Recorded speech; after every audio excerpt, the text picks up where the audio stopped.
खास गरी भ्रष्टाचारलाई निर्मूल गर्नुपर्छ भनेर सङ्कल्पसहित काम सुरु गरेको एउटा प्रधानमन्त्री हुनुको नाताले पनि सामाजिक न्याय चाहिन्छ।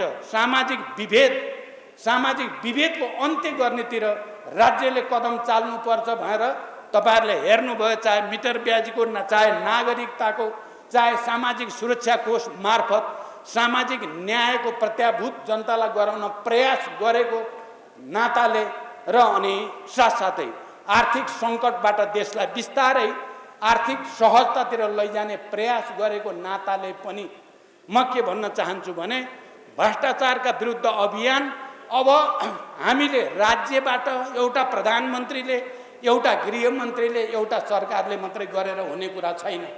भ्रष्टाचारका विरुद्ध एउटा नयाँ अभियान देशव्यापी रूपमा चलाउन जरुरी छ।